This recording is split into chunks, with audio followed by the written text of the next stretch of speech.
mun de bɛ sini maloya bɛ sini kumasuli bɛ sini CEDEAO y'a yira diɲɛ la diɲɛ tigɛra CEDEAO yɛrɛ la tuguni c'est que CEDEAO tun bɛ filan na mais CEDEAO yɛrɛ ka population bɛɛ tigɛra CEDEAO la Musa ko sababuya kɛ mun ye CEDEAO yɛrɛ ka société civile ye bataki bɔ bi ka Mali soutenir Musa n b'a bataki bɔ k'a yir'i la u ye bataki bɔ les organisations de la société civile ale ni fɛn min ye diaspora ye u ye bataki bɔ ko ka Mali ye plainte min kɛ Faransi kan ko hɔrɔn ni halala bɛɛ kan ka nin soutenir farafinna kɔnɔ nin ye k'a fɔ CEDEAO yɛrɛ n'a ka population tɛ ɲɔgɔn fɛ n'a y'a sɔrɔ ko ni président ninnu sigira k'u b'u ka population lamɛn u y'u ka société civile ka communiqué di Musa u ye communiqué kɛ ka Mali ye jalaki mun ta k'a soutenir u ko k'u bɛ min fɔ ko Nations Unies k'i hakili to a ka layidu la maintenir la paix et la sécurité internationale, développer entre les nations les relations amicales et réaliser la coopération internationale. Ni les Nations Unies mission baoui. Mais Moussa Kol be mouye nini. Ka forfolo mouye. Kubuka demendou. Mali ni wulika jobike. Ka nyesi Francima. Mali ma foko français d'ore de Mali ko français de terroristes. Flané mouillé. Moussa n'est société civile les organisations de la société civile et la diaspora des 15 pays de la CEDEAO nous avons communiqué pour soutenir notre démarche. Tandis que CEDEAO aurait présent de la Sigi, comme Mali la bouche, comme Mali Minakata. Pouvez mounini ou ka comment flané mouillé. Point 4. Rappelons que selon la Charte des Nations Unies, seul le Conseil de sécurité ou l'Assemblée générale de l'ONU sont habilités à traiter les litiges contentieux entre les États. Donc, ce qui offre toute légitimité ou base légale à un État de se poser en médiateur, sauf à être expressément mandaté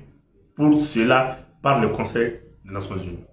Moussa Koumarten nous connaît. Au Conseil de sécurité ou bien Assemblée, pour le faire comment nous nous faisons au Conseil de sécurité, Assemblée mandat de gouvernement. Donc, au Sénégal, les au Moloya Sénégal ka wuli Nations Unies saisira féminin k'a fɔ k'ale bɛ kuma ko k'o jɔ malien de ça ça c'est d'abord un communiqué des organisations des Nations Unies et des diasporas des 15 pays membres de la CEDEAO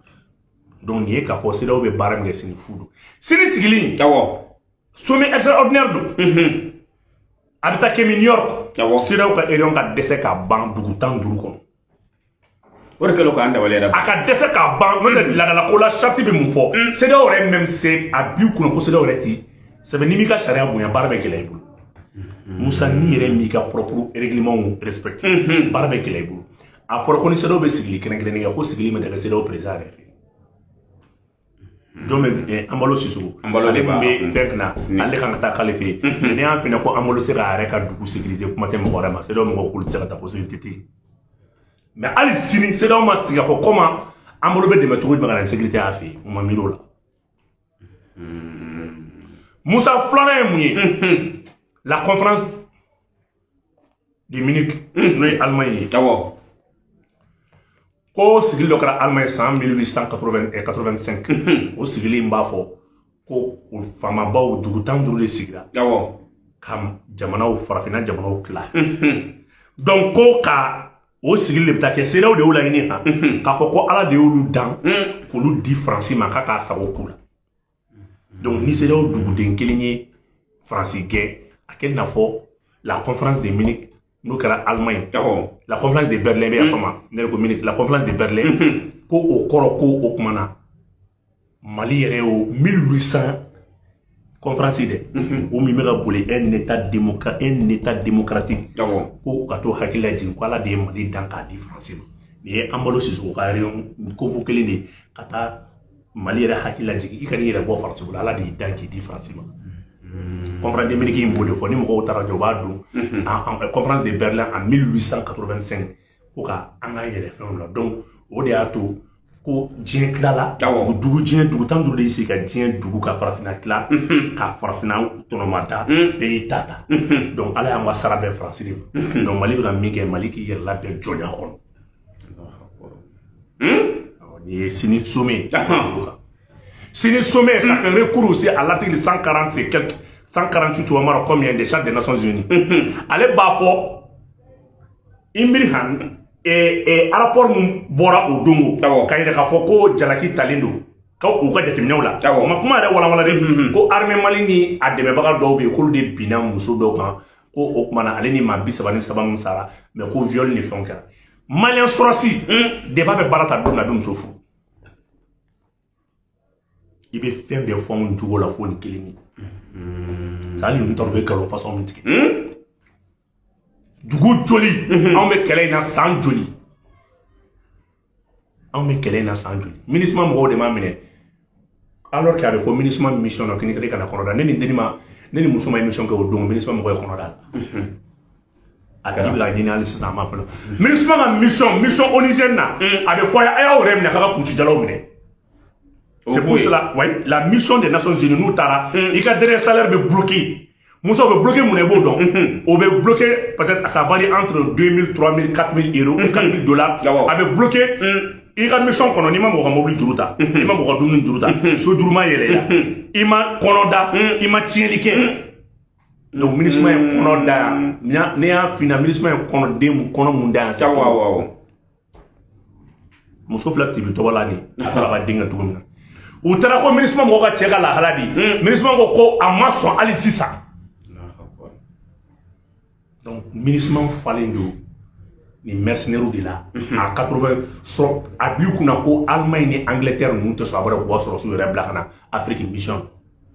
u bɛ recrutement kɛ agent de sécurité privé de la k'olu bila ka na MINUSMA falen don ni privé ninnu de la bɛ ko ok Boubou donc sini sigili la sini sigili a bɛ tali ko kan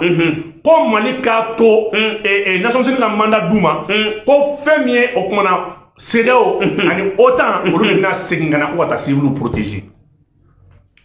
nin ye CEDEAO ka baara de ye dɛ CEDEAO de filɛ ka nin ta ta Mali ye accusation min na don c'est juste pour que ka Mali bila dingɛ kɔnɔ walasa k'a fɔ bon parce que bɛɛ ye Mali deli ko Mali kana taa Nations Unies tribune ɲɛma salon yakili b'a la Choguel ko on nous a laissé en plein vol donc o waati kelen de fɛn nin ye 77e session de assemblée générale de ta kɛ kuma bɛ di dugu bɛɛ ma u b'a dɔn ni Mali ye kuma ta Mali da bɛna se kumaw ma wa Faransi bɛna balo diɲɛ dugu 190 kɔ bɛɛ ɲɛna donc nin ye ni manière de ka chantage kɛ Mali la ni ye n ta fɔ n fɛnɛ b'i ta fɔ mais donc mais Musa n bɛ to o ɲininkali kɔnɔ Mali autorité sɛbɛn fo k'a fɔ maliyɛnw ye u k'a dɔn ko Nations Unies yɛrɛ ɲɔgɔn criminel tɔn tɛ o de y'a to Mali kelen ka plainte don Nations Unies ma ko fiɲɛ wulila mɔgɔw bolo ko Mali ma dɔgɔyama don o tɛ Nations Unies ye bande de c'est une organisation olu de bɛ kɛlɛw i bɛ Nations Unies ka mission bɛ dugu o dugu la i bɛ taa sɔrɔ o dugu tɛ sumaya Congo Nations Unies yɛrɛ accusera génocide la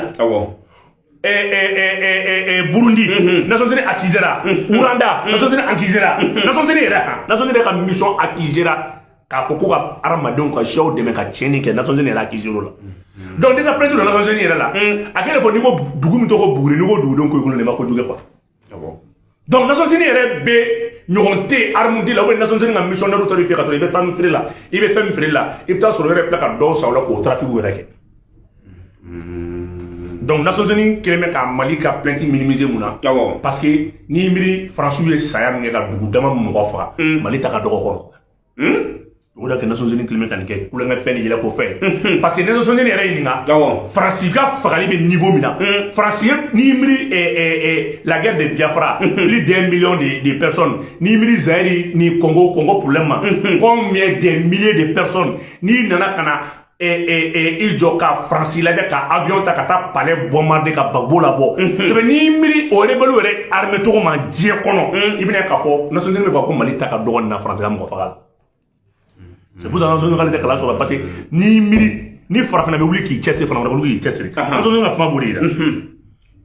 ni Farafina bɛ wuli k'i cɛsiri Farafina bɛ wuli k'a cɛsiri mais France bɛ ka nin min kɛ ne k'i avion qui a territoire survolé ka marifa di terroriste ma nation min fɛ ka yira Mali la nin ye France ya ko la fitini mais mɔgɔ si ma se ka courage to ka France donner ni Mali tɛ o de ba ko in ko ba ye farafina ka wuli ka jɔ Bobo an ka ɲɛmɔgɔ minnu fana ma an kun n'olu fana ma wuli k'u jɔ a tɛ taga yɔrɔ la dɛ parce que Mali kɔni ye plainte kɔni kɛ Nations Unies na an m'a ye k'a fɔ ko farafina président dɔ bɔra k'o ka plainte ka soutenir ne yɛrɛ kun bolo n ko Union européenne mɔgɔw bɛna fɔ k'u bɛ u ka participation suspend assemblée la fo Mali ka plainte ka ta en compte ne kun bolo ko CEDEAO membres bɛna fɔ k'u b'u ka participation suspend assemblée min bɛ ka kɛ sommet in na fo Mali ka plainte ka ta en compte parce que ni Union européenne jateminɛ Union européenne y'a yira anw na an ka président ninnu na ça fait k'u tɛ foyi tandis que Allemagne ni Italie bɛ ka fara ɲɔgɔn kan ko France tɛ se ka taa ɲininka Mali kama parce que France ye duguba de ni France y'i faga Ala de y'o k'i ye o waati kelen na i bɛ jo di Union européenne mɔgɔw ma k'a yira k'a fɔ ko président CEDEAO tɛ c'est pas vraiment France ye min fɔ CEDEAO ko ka tiɲɛ de don quoi CEDEAO tɛ ça fait ka a bi kunna ko masakɛ t'a kɔnɔ dugu t'a kɔnɔ k'i souverain quoi ça fait France ye min fɔ ko ka droit de veto d'ale ma parce que CEDEAO de b'ale tɛgɛ kɔnɔ Union européenne y'a yira k'a fɔ ko logique de don ça fait i t'i miiri démocratie nafa yɛrɛ tɛ Mali ye quoi fɛn CEDEAO ye quoi parce que n'a fɔra ko démocratie c'est la souveraineté d'abord n'a fɔra démocratie c'est le droit de l'homme n'a fɔra démocratie c'est le respect mutuel donc CEDEAO yɛrɛ yɛrɛ ka k'ale tɛ dugu jate e k'i miiri CEDEAO de ka yɛrɛ ka déporter ka taa Afrique tɛ dɛ Afrique continent yɛrɛ tɛ dɛ fo diɲɛ dugu wɛrɛ jamana wɛrɛ kan ka taa a yɛrɛ balima n'a sinjiw sanctionner Mali ni Guinée ka taa da ko k'olu sanctionner parce que olu ma France sago kɛ est-ce que an bɛ se k'an sigi n'a ye ko nin sanction an bɛna sanction u bɛ résolution min ta u bɛ taa da assemblée de ɲɛfɔ duguw bɛ yen qui sont très humanitaires o duguw bɛ yen hɔrɔnw bɛ yen adamadenyaw bɛ yen diɲɛ dugu bɛɛ tɔgɔ min faransi kɔni ye Musa ne bɛna kuma dɔ f'i ɲɛna Ala yɛrɛ de ye Europe barika ban Ala ka waati de sera quoi Musa e ka bi i kun na u jigi tun bɛ courant min fɛnɛ ka ni gaz min kan Russie fɛnɛ Ukraine yɛrɛ centrale nucléaire bɛɛ bombardé o don k'a bɛɛ ci kuna sini donc Europe bɛna taa balo dibi an y'a mɛn ko Poutine fɛnɛ ko k'a bɛna n'a ka robinet fermé fɛn bon n bɛna min ɲɛf'i na saya Imam Imran i bɛ taa ka video ta k'a bɛna Allemagne dɔ de don a kumana Europe kan quoi a ko marifa tɛ ci Europe bombe tɛna ci Europe ko tɛna ci Europe ko Europe yɛrɛ bɛna gɛlɛya min sɔrɔ gaz ko ni pétrole ko ni fɛn ko la ko Europe de bɛna marifa ta ka ɲɔgɔn faga daminɛ c'est pour ça ne bɛ fɛ Mali ka ko sugu bɛɛ ka diaspora ka fɛɛrɛ bɛɛ ka diaspora protéger parce que mɔgɔw segin kuma sera ka bɔ Europe Europe bɛ ka gɛlɛya bi ka se degré ma an bɛ se décembre ma waati min na i bɛna taa mɔgɔw de dayɛlɛ k'u su ta parce que nɛnɛ bɛna mɔgɔw ja gaz bɛna jɔ chauffage tɛ sokɔnɔnaw la courant tɛgɛ de bɛ ka na ni Europe usines bɛna fermer baaraw bɛna kɛ chômage bɛna créer fan bɛɛ fɛ Musa est-ce que b'a kalama buna hadamadenw bɛna wuli ka taama daminɛ ka grève kɛ i n'a fɔ min ɲɔgɔn ye farafinna sɔrɔ ka wuli k'i ka président gɛn ka b'o la kɔ Europe duguw bɛna kɛ ten Russie ye centrale ninnu bombardé kunna sini Moldavie courant tigɛra 30% du territoire de Moldavie est-ce que b'a kalama courant tigɛra bɛɛ la donc européen k'u jigi bɛ Ukraine ko centrale dɔ de kan n'a bɛ se ka courant dɔ ni d'olu ma Musa o fɛnɛ est-ce que b'a kalama centrale bɛɛ gosira i b'o bɛɛ bɛɛ gosi donc an bɛ min f'i ɲɛna sisan gɛlɛya dan de ye nin dugu ninnu ta ye gɛlɛya dan de ye Europe ta ye Europe yɛrɛ bɛna ɲinɛ Mali yɛrɛ ni dugu ninnu bɛɛ kɔ sɔɔni tourisme bɛna nɔgɔya san décembre gansan o bɛ bɛn hiver ma o bɛ ɲinɛ an kɔ ko u bɛ ɲinɛ an kɔ u yɛrɛ ka problème u yɛrɛ bɛ ɲinɛ an kɔ u k'i bɔ ka problème na voilà oui ayiwa Bobo hali bi an bɛ to an ka ɲininkali fɔlɔ kɔnɔna na an y'a ye k'a fɔ Mali kɔni a ye damakasi sɛbɛn don komi an bɔra ka kuma ye cogo min na conseil de sécurité la olu m'o ta ba la CEDEAO fɛnɛ bɛna taga nin kuma fɛnɛ kɛ tuguni o bɛ se k'o fɛnɛ ta ba la tuguni o tɛ se k'o ta ba la o parce que olu tɛna se ka kɛ Mali fɛ ka tɛmɛ maliyɛnw kan mandat foyi tɛna se ka di mɔgɔ si ma o tuma MINUSMA ka mandat bɛ kɛ mandat fila ye e bɛ se ka mandat jumɛn di MINUSMA bɛ yen déjà o ma se ka civil protéger ça fait CEDEAO yɛrɛ ka euro in nafa t'a la euro in filɛ nin ye k'a yira ko sini euro ko c'est Russie de f'u ye quoi sini euro in nafa foyi t'a la fɔlɔfɔlɔ ye mun ye CEDEAO ka euro na France t'a mun ɲini la France est invitée CEDEAO tɛ ko France est invitée bon a bila kunna donc CEDEAO tɛ 15 pays bilen CEDEAO est 16 pays France yɛrɛ invité len don CEDEAO ka euro na sini e bɛ se ka nin faamu cogo di est-ce que e bɛ se ka nin faamu cogo di ko réunion jumɛn bɛ se ka kɛ CEDEAO bolo min qui est déjà co-présidé par encore les puissances coloniales est-ce que b'a kɛ ko fɛn bɛ b'o la quoi depuis o yɔrɔ yɛrɛ la dɔrɔn i bɛ to tigiw yɛrɛ bɛɛ ko k'u tɛ nin ko in na parce que c'est là où elle m'a répondu. Donc nous savons les résolutions foyées sini qu'on met à chantage qui est Mali là. C'est là pour laquelle le premier ministre va faire comment là. Moussa Ko Mali va plainte poursuivre jusqu'au bout. Ou à plainte pour avoir révélation pour avoir sur la révélation nani fait une croix sur la. Français très bien borokon. Kafara Koralonga. Kafara Koralenga. Kuraw so la wa Afrique dugu fula de bola olu sidele do fena la France ni dafa dugu munum bena anye plaque immatriculation soro yari yere yela mobile do kono an dafa dugu do immatriculation bola yari yere di yera do kono Allahu akbar amadou kum fa yera do kono an reka an dafa dugu do immatriculation yera ka ta radar fe ka ta ka bunya an dafa dugu do o da to dugu be kelme qui interposer Mali kana bon prévu il y a plein de pays membres de la CEDEAO où faire la France ka Mali dafi on est do fi c'est là où du cham oda to c'est là où yere c'est là ko bana koy Moussa de na kuma kele fina ala ma dugumi ala tese iglama itesa se barka be mo na ka tene kay tesala Guinée Mali de c'est là où créé d'accord et Guinée Mali de Mandé créé l'empire du Mali créé Guinée Mali c'est les deux pays héritiers de l'empire du Mali ala tese ka ala te son abada c'est mi be ala te son abada ka foko Mandé tiens tabaga flano et Guinée Mali ko ala be sera dugu so la sera o ka kira de sera ko de bana pepe ala e baka bo sera o ko na nyela Guinée Mali ou de c'est les deux héritiers de l'empire du Mali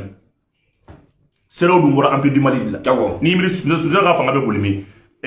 Sénégal Sierra Leone Côte d'Ivoire Burkina Mali Libéria Guinée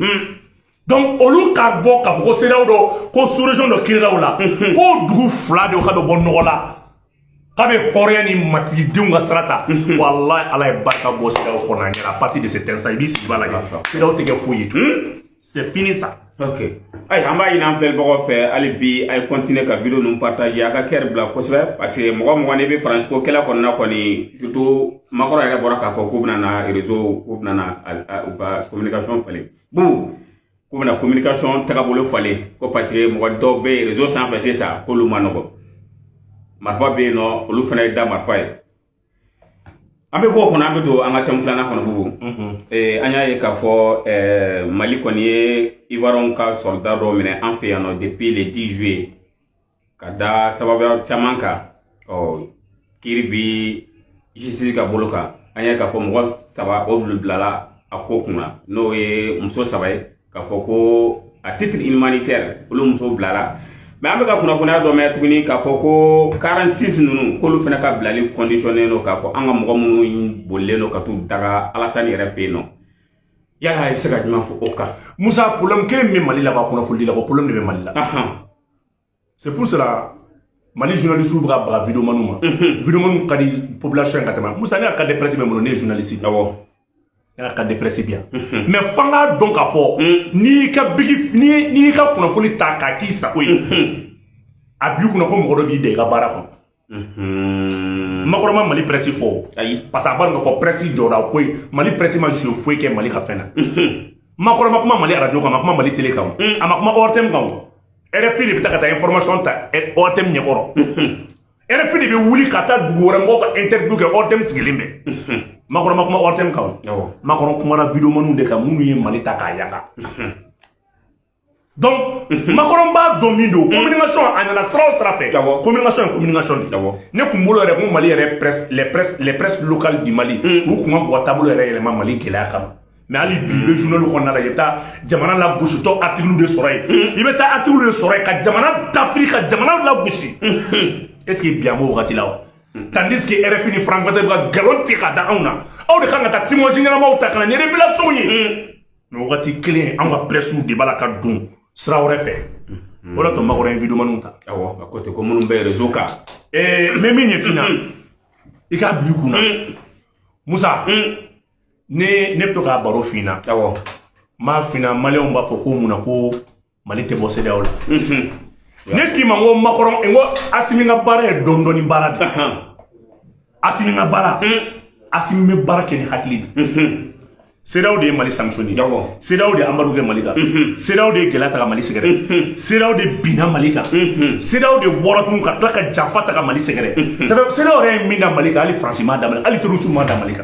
CEDEAO est minda Malika. Bon, mais quelques mois de Mali de bon CEDEAO là, Assimi est prévu de sur la boule. Après, c'est soumis là. Il faut être Assimi to CEDEAO là. Après, nous, filles. Yo le Malien on va faire Assimi bon CEDEAO là. Ni Assimi qu'on va bon CEDEAO là. Qu'à ce qu'on a marqué. Ou que peut-être qu'on a Assimi qui est fermé djembé là. Mais toi, Mimbala Kumabe qui est d'Afrique, avec il mène qui a quel là, c'est quoi? Il veut monnaie là. Donc il y a Assimi de briques là ça. Le nouveau pôle. Pourquoi la bipolarisation. Il y a un bloc où de Koumé. Les nouveaux blocs là qui viennent d'être créés. Il y a un tato de haut là. À partir de demain, il va se là. Le Mali va engager le processus de retrait de la CEDEAO. Au bloc ouvert, mais il y a bloc comme ça. Voilà, il y a bloc comme ça. Ametola. Anga worko ni fengo ni abe. C'est que Assimi est très intelligent et stratège. Assimi ba donc tient CEDEAO be posture min kono. Na le ma 46 éléments bla. Na e francigé. CEDEAO va les mine ka ba di francima. Donc opportune au jodi malema. Aller Assimi ba la population suit avec bo CEDEAO là. Mais ni Assimi ku ni ke ni budget. CEDEAO kuma ko noko elle est prête. Maxal manaka ko CEDEAO ni do pen la benoka Mali accompagner. Allah bana mouma. O le Mali Colombia. Maxal bora ka discours mun kala e koni ay yoro ni ko ko ite ni jeune nunu fla ki tu ko jabana kan do ko fika gero la Maxal ma foya. Bon bi Maxal nunu de tra ko be Mali Colombia. Bon c'est des discours créés, c'est des discours fantasistes. Tiens ta kono. Bon ni ne c'est fait ma Assimi mina a ka plein pouvoir tassant ka Mali retirer ka bo CEDEAO là parce que raison te Mali ay nege sanitale là mo kuma ka kuma ma foi fo aw kile na sada droit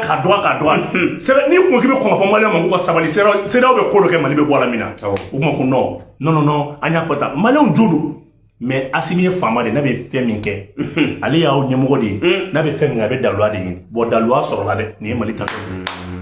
ni Mali bora CEDEAO là abe bo UEMOA là Brigi Konala, du frère de Sorono comme Mali war ko belati ka kla ka garantie ta. Kana siga Chine richi. Algérie est garantie différente wari glani na fembe. Aya ko wari ko ko wasirela ka ba. Les 5 premières années, ni Mali a ka monnaie émission ke. Algérie jolu na fin chama ko. Du frère de barno fin na du frère na to fi. Min da benno ka Mali monnaie glanka a fembe ke. A fait a garanti mon de du fla yi jopor. Donc maintenant pour ramène ke ou moi pour non vidéo manu yakata aya donc a fo CEDEAO be Mali tsuru Mali be yere ta bonier sini de ya yira ka fo Mali be hakina muta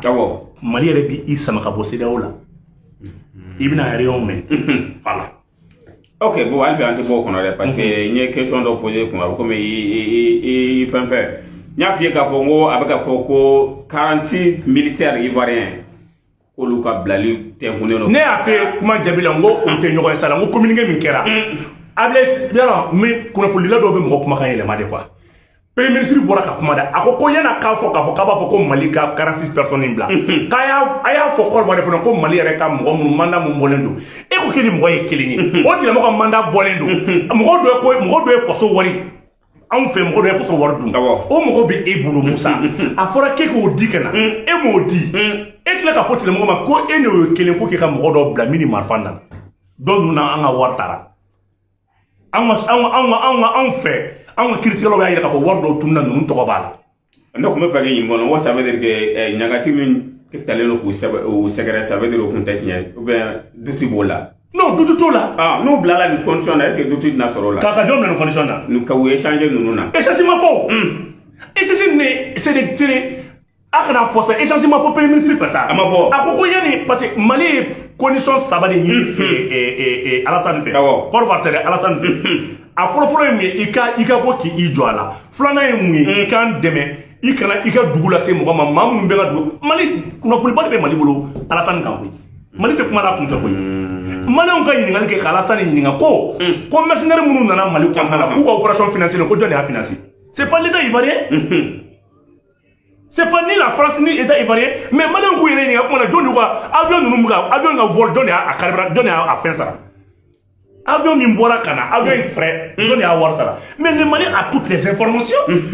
Oui, cligné. Flané mouillé. Mo ko nga entretien anu yo dongo dama Mali ko na joni à opération war ça. Moussa, il y a 3 milliards, il y a 3 délinquants financiers. Mali Warshue. Où ça va avoir parlé ça fait 615 milliards mis à l'étranger. Avec la guerre tenue pendant 3 ans. Vous avez fait la mercenaire tenue Mali. Et pourquoi moi, tu as vu une nègre qui l'a beau.